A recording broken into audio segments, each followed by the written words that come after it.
This is Wall Street Week. I'm David Weston, bringing you stories of capitalism. This week, how HHS Secretary Kennedy's FDA criticism harkens back to its approval of OxyContin and the enormous losses from opioid addiction. Plus, what it takes to keep a company on track or get it back on track when it's wandered off.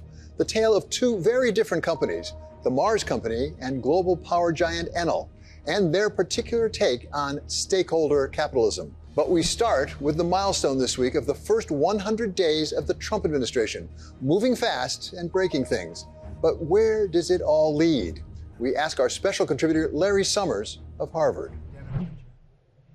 From a financial point of view, President Trump vowed to do new things, and we have something new: the American capital flight trade. It's a major pattern in markets. When the president does something consequential and new, we see four things. Stocks go down, bonds go down, the dollar goes down, and gold goes up. The signature's very clear. It's revulsion against American assets. Foreigners less willing to put money here, Americans more eager to diversify out of the country. It's something that we saw a little bit of during the Carter administration, but is basically not a pattern in the United States. It's a totally common pattern in what wags joke are submerging markets. Emerging market countries that get themselves in trouble, as Argentina has many times, as Erdogan's Turkey has in recent years. Most of us didn't ever think that this would become a pervasive pattern in the United States. So from an economic and financial point of view, there is something very new. And of course, it accumulates over time.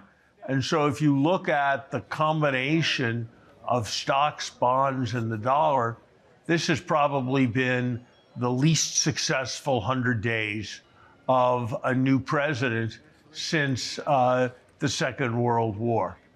And that's a verdict that's not being rendered by any individual. That's not a verdict that's being rendered in a partisan way. It's just reflecting the judgment of markets. Larry, we saw a couple of weeks ago the effect on stocks, bonds, and the dollar because of tariffs. And there was a suspension, of course, for 90 days for negotiations. This week, we've seen it appears, with regard to Chair Powell and remarks about possibly terminating his regime as a chair. Tell us about that. Will the markets keep President Trump from moving on Chair Powell? Things change, but they stay the same. When the president of a country looks like he is driving events, and he is driving events in an ill-considered populist direction against the wisdom of all economics, then bad things happen. That's the response to the tariffs. That's the response to the Fed bashing.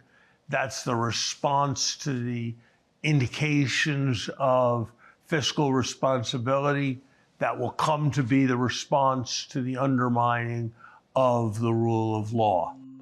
The tradition of keeping score on a president's first 100 days began with FDR, when the country was in the depths of the Great Depression. Barbara Perry is a presidential historian and professor of governance at the University of Virginia's Miller Center. If you view FDR, Franklin Roosevelt, as a modern president, most of us in political science and history do. And what he referred to in July of that 1932 presidential campaign against Herbert Hoover, the incumbent, was that he would start working with Congress in their first 100 days together.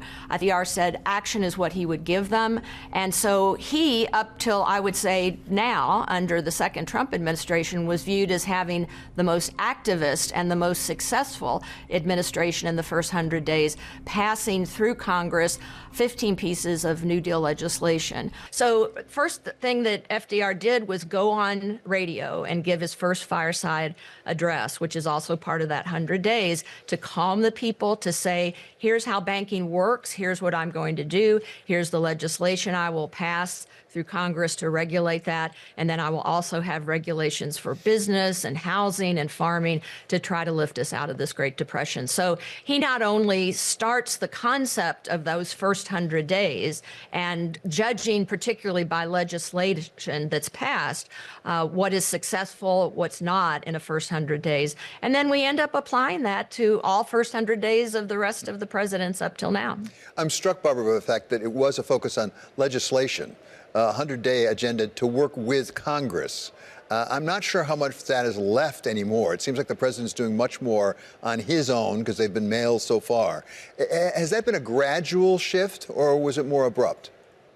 I think that the current administration has had an abrupt change in the substance of these executive orders, and by the way, has surpassed FDR, who signed 99 executive orders in his first 100 days, and even up to getting to the first 100 days for this second Trump administration, he had signed 99 to 100 already. So by the time we get to the official 100-day mark for Trump, there will be well over 100 executive orders signed. Looking back through history, with that benefit, what were the most consequential first 100 days? Obviously 1933 that you mentioned with FDR. Which other ones were particularly consequential as we look back on it? I'll give you another of John Kennedy, something very consequential in his first 100 days that he really wasn't responsible for, and that is the invasion of the Bay of Pigs at Cuba, trying to upend the dictatorship of communist Fidel Castro, who had aligned with the Soviet Union, our mortal enemy in the Cold War. And the word most often used for that invasion is fiasco. But something that's important to remember as well, as some political scientists, historians say about the first 100 days, is what style of president and presidency does this president portray? And in the case of Kennedy, he went before the public, he went before the press, and he said, after the Bay of Pigs, I will do a study, I will have an expert panel to see what went wrong here. I am the responsible officer of this government, and therefore I take full responsibility for the failure of this invasion. He had come into office with a 72% approval rating. It jumped almost 10 points up to 83% because he took responsibility. So sometimes those consequential first 100 days are not so much about what's happening with Congress, but I would say what's happening in the world, what's happening at home in the economy and foreign affairs in wartime situations, and do presidents make a correct decision, or we look back in history, is it a fiasco? Barbara, looking back through history, is there a correlation in general between how consequential the first 100 days is and the rest of the four-year term? I mean, they might make mistakes, might not make mistakes. Style, as you said, certainly we learn from. But in general, if it's consequential for the first 100 days, does that mean something for the rest, or can it be very different?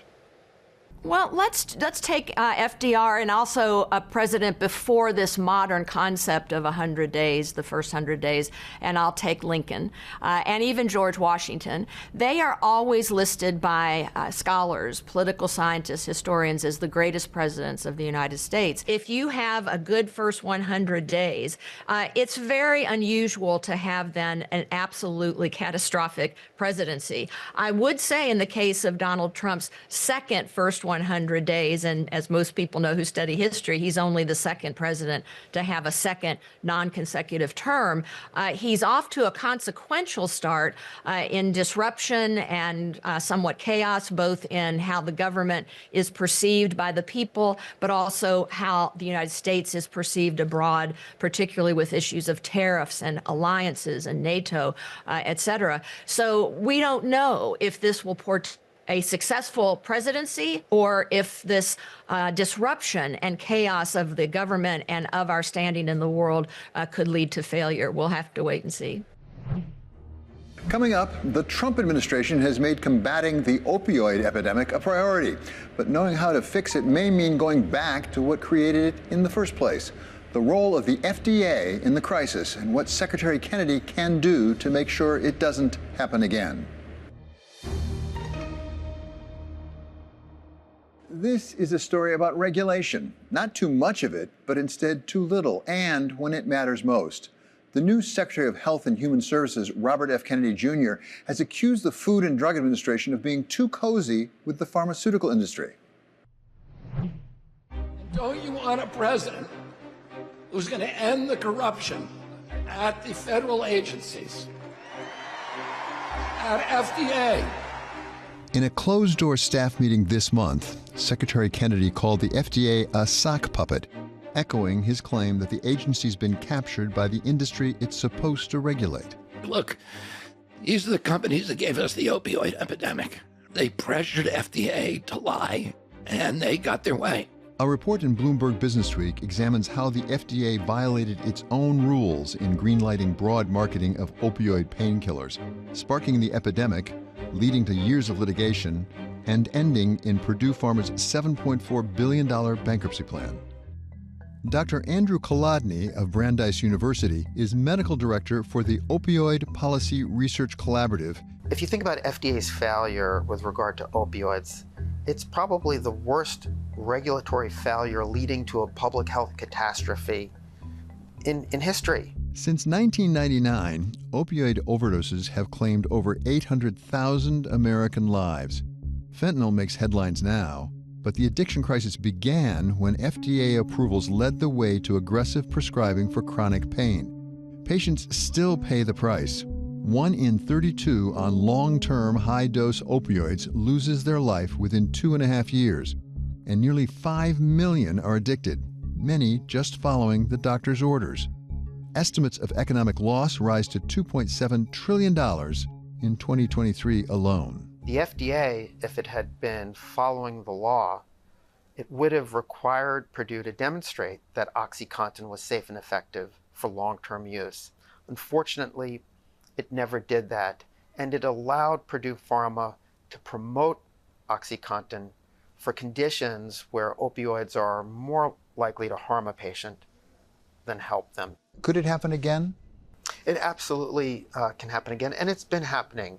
We're seeing FDA put products onto the market despite the concerns of FDA's own external advisory committees that products are not necessarily effective or safe for the conditions that they're being marketed. The opioid crisis may be the most well-known case of regulatory failure in pharmaceuticals, but it's not the only one. Controversy has followed a wave of costly new therapies, including treatments for genetic diseases, cancer, and Alzheimer's. Because we haven't tried to study or learn from this mistake, we're ready for the next public health crisis to result from improper marketing of a drug that's not safe and effective. To understand how we got here, it helps to look at the climate at the FDA in the 1980s, a time when AIDS activists and palliative care doctors began pushing for faster drug approvals. We are simply asking the FDA to do it quicker. In the fight for the FDA to release all possible treatments. Frank Vacci reviewed opioid applications at the FDA back then, including Purdue's first new opioid, MS-Contin. People are going to be on this drug for some time, basically until they died. He says Purdue exploited that political moment, bypassing FDA directives and launching their opioid without submitting clinical data. When the company came in and told us what they had done, that they actually marketed this product, I was shocked. I was actually startled that there is a pathway to do this, and they completely ignored it. And they ignored it with a certain amount of arrogance also. I mean, they actually told us they weren't going to take the drug off the market. To take the product off the market, which the FDA could have done, would have made FDA the bad guy here, that they're essentially denying pain control to people who are dying. They had the FDA over a barrel. Emotion trumped standards, and the firm persuaded the agency to defer its plans for action on humanitarian grounds. Purdue was permitted to make a late application for what it was already doing. That late application was exceedingly weak. There was nothing in there that actually substantiated the duration of effectiveness. The usual regulatory and scientific requirements need not apply. I thought the MS-Contin issue was set a bad precedent, frankly, that companies could then do very little or nothing at all and then market an opioid products. Once precedent is set, then you have a hard time reversing it. The next opioid on Vachi's desk, a fentanyl patch called Duragesic, was rejected under the standard. The studies failed, but higher-ups created a new fast-track division and sent the application to a reviewer named Curtis Wright, who approved it. Richard Doblin, president of the Multidisciplinary Association for Psychedelic Studies, got to know Wright in the 1990s. And what I got to understand about Curtis is that he was, when I worked with him, very focused on unmet medical need, and that he was not as focused on all of the bureaucratic niceties, you could say, that the law required for these two double-blind, placebo-controlled studies to approve drugs. At the time, Doblin was researching the division, called the Pilot Drug Evaluation Staff, for his Harvard doctorate, interviewing officials and spending time inside the agency. He says Wright was handed a, quote, license to kill bureaucracy. So he was a bit of a maverick, a bit of a cowboy, and so he was willing to move things forward through the FDA regulatory system in ways that some of the old guard were not that happy with. And some of those decisions turned into disasters. What he did with opiates was a bit reckless, and this was this experiment to try to see what would be the outcomes if they remove layers of review. In a pledge to both chronic pain patients and the drug industry, Wright told a conference in 1993 his narcotics team would do everything that is humanly possible to make it as easy as possible to get these products to market. He was already working with Purdue on OxyContin. And one of the things that Pilot Drug also did that Curtis Wright was really instrumental with is having a different perspective on who the pharmaceutical companies were. Instead of seeing them as the enemy and that we don't trust them and they're trying to get drugs through just so they can make money, and we need to put up all these obstacles and all these rigorous data gathering things that they have to do. One of the key innovations, I would say, that has lasted, that Pilot Drug put into place, was to see a partnership between the regulators and the industry. Purdue worked closely with Wright, according to a Justice Department investigation. The drug maker behind OxyContin rented a room nearby and spent days helping him write reviews of the clinical study reports and the integrated summaries of efficacy and safety. Meanwhile, the old guard at FDA had been raising concerns. They said the pilot division lacked objectivity, ignored regulations, and wasn't scientifically rigorous. The agency shut down the division, but OxyContin was already moving toward approval. A year after Wright left the FDA, Purdue hired him. The opioid epidemic happened because the Food and Drug Administration dropped the regulatory standards necessary to approve drugs. And with that, put opioids on the market labeled for chronic high dose when they were never effective. Edwin Thompson is president of PMRS, a drug manufacturer based outside Philadelphia. Whether a drug's effective or not isn't a matter of opinion. It is a matter of data. And if you don't have substantial evidence of efficacy, if you don't have adequate and well-controlled trials with statistical evidence, the drug's not effective. It's just that simple. Thompson began his career in opioids at Johnson & Johnson back in the 1970s. In the 90s, he dealt with the FDA's pilot drug division, where, he says, he first saw politics start to outweigh science. In his view, it happened with OxyContin and is still happening today.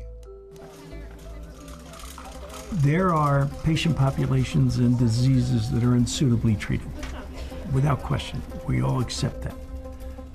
But approving and labeling drugs as being effective for that patient population, when there's no data to support it, there's no substantial evidence of efficacy to support it, does more harm than good. It's really wrong. And you can see the consequences. The harm of this epidemic over 30 years is overwhelming. The greatest epidemic that America has ever seen.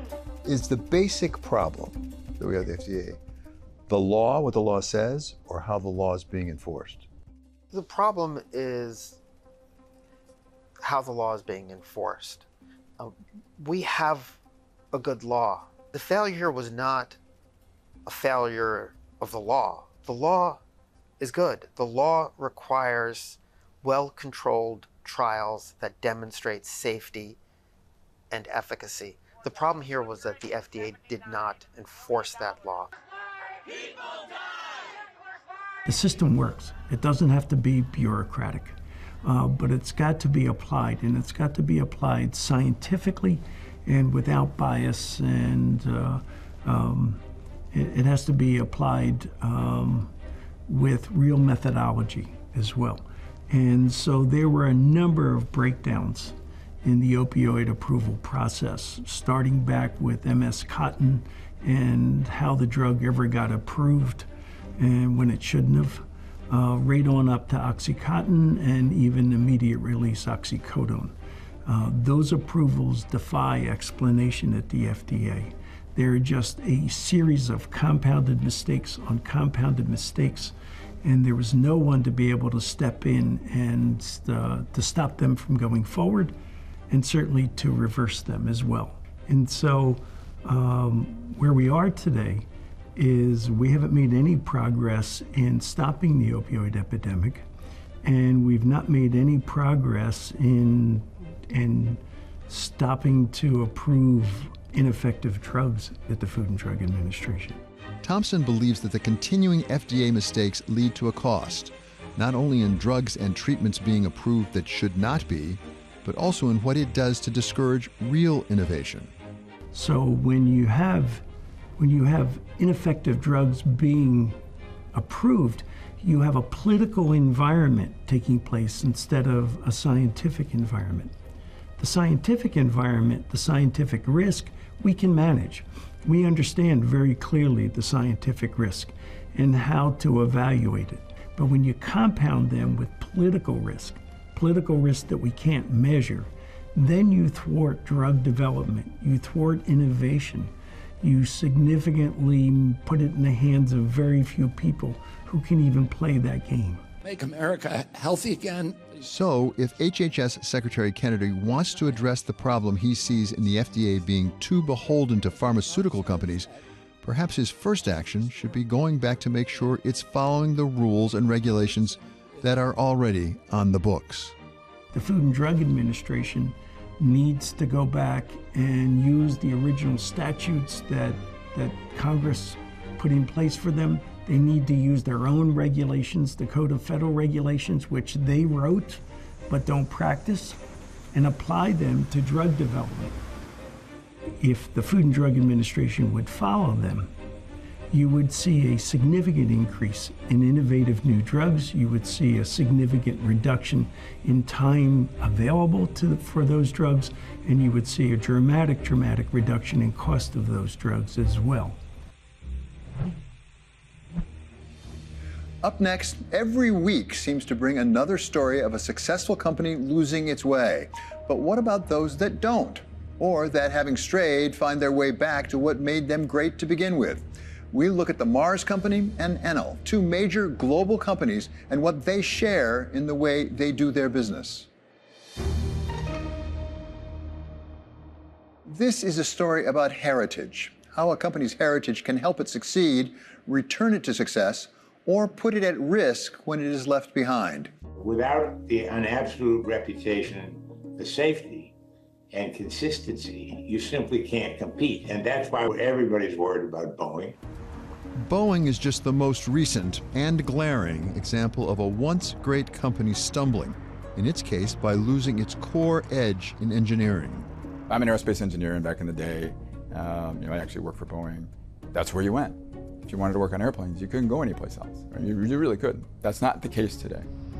Ron Epstein is a former Boeing engineer who now covers aerospace and defense for Bank of America. He watched as his former employer lost its way. It's far from the only one, but there are also companies that over many years kept their momentum or even regained it after a stumble or two. IBM turns 114 this year. 114 in the technology industry. Think about companies that have lasted a century in the technology industry. They're hard to find because of the nature of technology.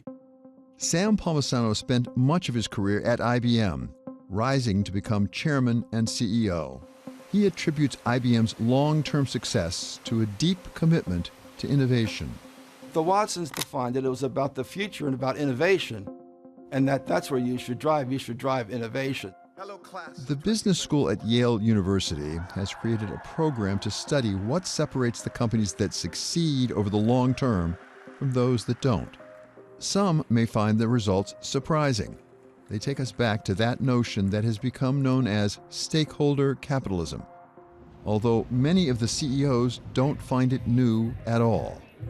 We've interviewed more than 175 chief executive officers as to the practice of this concept of stakeholder capitalism. John Iwata spent 35 years at IBM, where he worked closely on innovation and strategy with Sam Palmisano. He is now an executive fellow at the Yale School of Management. One of the things we learned in these interviews is that most of the CEOs felt this wasn't really a departure or anything new. And some of them said this is sound business practice, or it's a return to sound business practice, especially if you think about the long term, leading a corporation or an enterprise for the long term. There are short-term pressures or expectations that sometimes get in the way of making investments or decisions that may not pay off for many quarters or even years. So you have to think about that. You may think about non-financial commitments to employees, to society, and those are not standardized. Those are not accepted measurements and metrics, and so those are soft or squishy. And other factors that come into play here. Iwata learned from his CEO interviews of the challenges leaders face in trying to bring together disparate parts of the company and disparate interested parties, and the key role of purpose in weaving it all together. CEOs, like every executive, comes up through a business or through a professional career in a vertical, finance or R&D or sales. And when they get into the CEO chair, Satya Nadella of Microsoft said it some years ago in an interview, it's then you realize just how multi-constituent or how many stakeholders the enterprise actually has. You have shareholders, you have governments, of course you have customers and employees, you have suppliers, and you have to have these relationships with all of these constituents. The question is, do you manage them piecemeal, or do we think of this more holistically? A lot of the CEOs described, sometimes they use air quotes, this management system, almost an operating system for the company that is based on common definitions of the firm. Some of them say there are 3 questions that you have to ask and answer. Why, what, and how. Why do we exist, which turns into the purpose of the company? What do we do, which is the strategy of the company? And how, and that's the culture. How are we going to show up? A well-known company that has put purpose and values at the core of its operations since its founding is the Mars Company, in business since 1911. Mars is more than 100 years old, very successful for a long time. And as we began to talk to management at Mars and members of the Mars family, we learned that they were going through what we would refer to as a founding moment. And why? Because for much of Mars history, members of the Mars family led the company and worked in the company. But the reality today and in the future is very few members of the Mars family, perhaps no members of the Mars family, will be in management or even work in the company. The principles and the values are at the heart of who we are. Victoria Mars is the great-granddaughter of founder Frank C. Mars. She has been on the board for nearly 20 years, 3 of them as chair. My grandfather had very strong principles and values. And these principles and values I grew up with without actually knowing that I was growing up with them. So when we talk about the Mars principles, we're really talking about the family values that have existed since the beginning. And as the company got larger and it was more and more difficult for the family specifically at that point my father and my uncle, to be around all the associates, to be able to talk about the values and to be able to talk about how we do business, they decided it was time to write them down. The 5 principles that were actually written down and defined in the early 80s, quality, responsibility, efficiency, mutuality, and freedom, have been our principles since the beginning. And they are the foundation of everything we do within the business. Times change and businesses evolve, something the Mars Company has certainly done. But as much as the Mars principles may be updated every few years, the fundamentals do not change. So they haven't changed, they've just been updated to be relevant. Management helps us and supports us and clearly obviously implements them in our business, but any changes to them, any tweaks to them, anything from the colors to the script to the words belongs to the family. A company having principles is one thing. Putting them to use in everyday decisions, not to mention big strategic decisions, is something else entirely. It's not a checklist, but it comes up in conversations when we make decisions. And I think there are 2 things. One, is this aligned with the purpose of what we're trying to deliver here, whether it is overall for Mars, the kind of company that we're trying to deliver today is well set up for the world we want tomorrow. Klaus Aagaard is the Mars Chief Financial Officer and, like all members of management, not a member of the Mars family. 5 principles come up, certainly as a fact check, this doesn't feel like in line with the 5 principles. Well, why not? And sometimes they're not all equal in every decision. Are we really delivering quality? Are we really directed by the consumer? Or is this mutual to the stakeholders around us when we may make decisions around renegotiating certain things or whatever? Are we true to the stakeholders around us? The Mars principles underlie the values of the family, but the family also believes it makes the company more successful overall. The principles and the values help us be proud of this company. We do believe that utilizing these principles helps our associates make the right decision. The decisions that create the concept of a win-win. We are all going to succeed together versus let me win and let me see you fail. So I really do believe that utilizing these principles has helped us be successful in business. It helps us recruit good people and keep good people. It helps us earn trust with governments. It helps us earn trust with our associates. It helps us earn trust with communities where we work. So to us, yes, it does make a difference and helps us be successful. The Mars Company is at its base a family company, a global, highly successful one, but nonetheless a family endeavor, which may give it advantages in pursuing its principle-based business strategy, but that can also come with some challenges. There are no doubt many public companies with a long history that also has a very great story to tell. We believe we have our own story and our unique vision for the future, while respecting that long-term success is also built on continuing to have healthy short-term performance, if you want to call it that, is an ingredient that live well in our context, with the way management is set up, with the commitment also of our owners to take a long-term view and leave a lot of capital for reinvestment in the company and set some objectives, both financial and non-financial objectives that really enables us to do the things that we're doing. When people used to ask me and say, what is your biggest fear, or what is your biggest worry? My response usually is, it's not the business. The business really can function very well on its own. It's managing a family.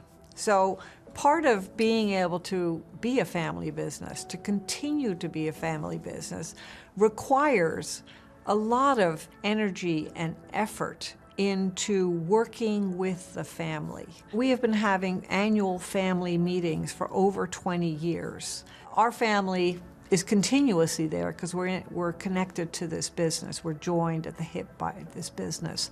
So having the family functioning well, and having the family and being able to manage through conflicts that come up, which of course will come up in every family, and being able to work towards a common outcome and common goals takes a lot of work. The Mars family continues to work hard at pursuing the goals and values it has established since the beginning of the last century. But could a similar approach succeed in a publicly traded company in a very different business? And that's where we turn next, to the second biggest power company in the world, Enel, and how it moved forward by returning to its basic purpose. The Mars Company has enjoyed a very long and successful history as a family company pursuing the family's values, even as it expanded around the world and into new businesses. But the Yale Project learned from its 175 CEO interviews that Mars shares some approaches with large, publicly traded companies in very different industries. One of them is the Italian power giant Enel, whose CEO redirected it for a new age by taking it back to its simple roots. Headquartered in Italy as a global energy generation and transmission company, Francesco Starace became CEO, I think it was in 2014, and he inherited a company that was troubled, particularly from a stakeholder perspective. From an investor standpoint, the stock was languishing, the company was heavily in debt. They were in this chronic cycle of making massive capital investments in building new power plants that wouldn't come online in some cases for 10 years. And by the time the plant was operational, it was obsolete. And they had these big write-offs and so forth. So not good for the investor. At the other end, they had difficult community relationships all over the world. I think he said we were at war constantly with communities where we put plants in, they didn't want us there. And for 40 years or more, we had these difficult relationships with communities. Like other CEOs looking to move their companies forward, Starace studied the future of his business and, like so many others, concluded it laid in technological changes in the very business of power. The company was already pretty large. I mean, it was big. And it was heavily indebted because of the expansion we had in the preceding years. It had, let's say, a cash conversion problem. So there was a lot of revenues that didn't really come up with a lot of cash. And growth was a little bit stalling. It was a company that had to deal mostly with managing debt, given the size it had. The issue was we needed to restart growth, but more than that, we needed to, let's say, give clarity about the sustainability of future revenues to the debt markets. Debt in itself, the size of a debt is a function of the size of the revenues that you can generate to serve the debt. So there was a little bit of an issue at what was the future of the company going to be. So we had to actually decide what was the trajectory of the company, sell it to our shareholders and also to, of course, the whole market in a way that it was understandable, solid, robust enough to withstand potential shocks, and of course, more generative of cash flow, basically. That was the issue we had to deal with. And that clearly had to do with the time and how much time did we have to do that, and also what kind of pockets of value creation we had in the company that we didn't really tap well enough. As you determine the trajectory for growth and for revenue going forward, how did you find the trajectory that you settled upon? Basically, we said, where is the technology going? Because you can ignore technology for a while, it's okay, but at the end of the day, it always catch up with you. So where is the utility sector and the industry that is with it? Where is it going, and what forces are changing these technologies? And we saw at that time, we had seen it before with Enel Green Power, I should say, that there was a major change in the technology of generating electricity, namely that renewables were becoming competitive, had become already by 2014 competitive with thermal generation by and large in many parts of the world. And we were not active enough in that space. And that space was going to be where value was going to be created in a major way in the next few years. So we said, how do we catch this train? How do we jump on it? And what can we do? And was that driven by a revenue stream that you saw out there because of technological change?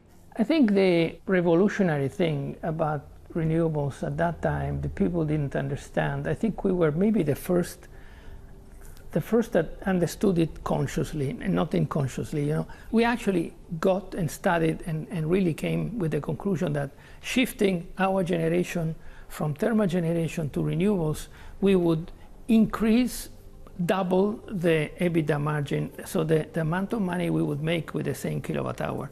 And that was a major aha moment, if you want. We said, okay, well, let's do it, because there's no time to be lost here. And to do that, we had to basically completely change our operating model at developing plans and at thinking about generation going forward. For Starace, identifying renewables as the growth opportunity for Enel was the first step. But to get there with the growth it promised required the company to move fast, faster than it had ever done in the past. Imagine this is an industry that worked before with a time horizon of 5 to 10 years. So you started investing in something, and that whatever it was, a power plant or anything else, it would start generating revenues 5 or 10 years after. And we said, we shortened that to 3-year maximum, okay? That was a major shock for most people, and those that were impacted were basically the development people, you know. And we said, scrap all the stuff that does not stay in this 3-year time horizon, and that accelerated a lot, you know, the circulation of the capital. I mean, capital started working a lot earlier than before, and that gave us the momentum we needed to really kickstart the whole thing. I should say it took 6 months to explain over and over more than one time this logic. But after that, everybody got it. And I would say in a few years, we were working at 2 years, not 3. So we further shortened that time. That was a major change. After some initial resistance, Enel employees embraced the new direction because of the opportunities it presented them. But ironically, Starace sees this new direction as really a return to the basics of what gave rise to the company in the first place. The pushback was basically a different one. It was the fact that we had, say, a very limited number of very large investments with which we thought we would continue to grow the company. And applying this 3 years rule, we would cut the investment size a lot. So the renewable energy projects had smaller, much smaller sizes. So people said, how can we grow? Because these projects are so small. And the answer we gave them is, well, you have to multiply the number of projects. So instead of having, say, 20 projects, you're going to have 200 or maybe 400. And that was a major shock, because to manage 200 or 300 projects at the same time was something a company had never done before. I think at the end it was exciting for people. They needed something, and they loved that, the fact that they could go at it numerous times, many more times than they ever dreamed. And every corporation has a culture. Did the culture change under your leadership? No, it did not. Actually, what happened is that we needed to declutter the cultural space in a way.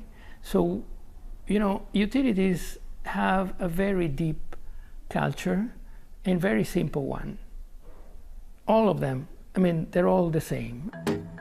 You know, the semantics are important. A utility is useful to people. That's why it exists. And most of the utilities were formed in the past to electrify a space that didn't have electricity. So people got pride in bringing light to places that didn't have it. That is the culture of a utility. A utility is useful to people or businesses, but in any way to society. The rest of the stuff that over the decades were thrown at utilities is noise. So what we had to do is declutter all this noise, throw it away and say, guys, we are here for one very simple purpose or not. And everybody agreed to that. And that, I can tell you, was surprisingly identical across geographies. There was zero difference. from Russia to the US, from Latin America to Africa, including Europe, it was exactly the same feedback. Everybody said, that's us, exactly, we want this. So it was super easy. I just had to eliminate a lot of, say, substrata and stuff that were thrown at the utility over the years. So in a sense, you were not fighting with your heritage, you were returning to it. Exactly. We had to go back to it. You know, we had a purpose statement, and that was like 5 sentences glued together, and you can read through them who wanted to add something, and nobody said, no, it's too much. So it was a super complex stuff. And we just said, you know, this doesn't matter. What are we for here? I mean, we are useful to society. That's our purpose. So we created a very nice purpose line that was a sentence, open power. We empower sustainable progress. That's it. And everybody immediately identified in that. So we didn't really have to invent anything. We had to remove stuff. The term stakeholder capitalism has become somewhat controversial, a potential distraction from the basics of running a for-profit business. But whether you're a global power like Enel, or a global family business like Mars, or the 140-year-old IBM, those who actually run the businesses find it to be pretty basic. Most people running the companies understand that the way you create profitability, which funds your future investment, is through your innovation in your product lines, in your customer service, whatever it happens to be. That's how you do it. Now, quite honestly, David, as I am old and I am cynical, the CEO should have been doing this anyway. That's what a lot of us were just doing. And even some of the most troubled businesses are embracing some form of this stakeholder capitalism, as the relatively new CEO of Boeing, Kelly Ortberg, recently told Congress. Boeing made serious missteps in recent years, and it's unacceptable. In response, we've made sweeping changes to the people, processes, and overall structure of our company. While there's still work ahead, these profound changes are underpinned by deep commitment from all of us to the safety of our products and services. Up next, Larry Summers takes us through Harvard's battle with the Trump administration. The Trump administration's battle with Harvard over funding and schools' policies is just the most conspicuous of a series of such clashes with prestigious American universities. Larry Summers has spent much of his career on the faculty at Harvard, where he served as president in the 1990s. He's not been shy about criticizing his school, but does not endorse the approach being taken by the government. I think Harvard should carry through on a whole set of reform with respect to anti-Semitism, with respect to discipline of students, with respect to widening of perspective, with respect to ensuring compliance with the Supreme Court. And I think the government should recognize that and keep the regular flow of funding going when Harvard does move on reform. I think there's a risk on both sides. I want to make sure that Harvard does carry through with necessary reform, but gosh, we can't have the government ordering universities around in violation of all the processes that are prescribed by law. That's a really important point. It's Harvard, but it's not only Harvard. Now Harvard has actually sued various agents of the U.S. government on the grounds that you were suggesting actually recently, that it was beyond the scope of the Constitution. How important is it for that case actually to make it through to a judgment for the sake of not just Harvard, but other universities? I think it's important that a precedent be set, whether that precedent is set by a court or whether that precedent is set by the government backing off and moving to address its concerns, as previous administrations have, in a lawful way through communication, negotiation, prior notice, due process. The precedent can be set in multiple different ways, but this goes far beyond Harvard. This applies and is of relevance to universities across the country. And universities are one part of a broader point that the government is not allowed to selectively persecute its enemies. And what happens in universities is going to bear on what happens to law firms, is going to bear on what happens to companies, is going to bear on what happens to specific teachers and specific schools. This is not just about so-called intellectual life. This is about liberty and freedom and progress. Those ideas are under threat from what is happening. This is a different level, David, of challenge than certainly I've seen in my career. There have been presidents I passionately disagreed with, who I thought were pursuing policies that were severely misguided. But I have never seen a president whose actions I felt were subverting the character of American democracy. And that makes this an especially important moment. If Harvard, with its more than $50 billion endowment, with its network of people who have gone through its schools that include a large number of presidents, a large number of people in the Senate, half the Supreme Court. If Harvard cannot resist this kind of tyrannical encroachment, then I don't know who can. So I salute President Garber and the leadership he is providing. He is not a flamboyant figure, but he is a person of great character and determination. And I think anyone who underestimates him will be making a very, very serious mistake. One of the things we're hearing from the president is possible changes with respect to how we collect our taxes. We've had a series of commissioners, as you know. I think we're up to maybe number 5 in 3 months now. There's various actions, including talk about withdrawing this tax-free status for various people. There's been a sharing of information. How damaging is that potentially to the economy? David, we've talked a lot about the authoritarian tendency and President Trump threatening the rule of law. That's certainly a major risk. But I think we're seeing something else. We're seeing raw incompetence.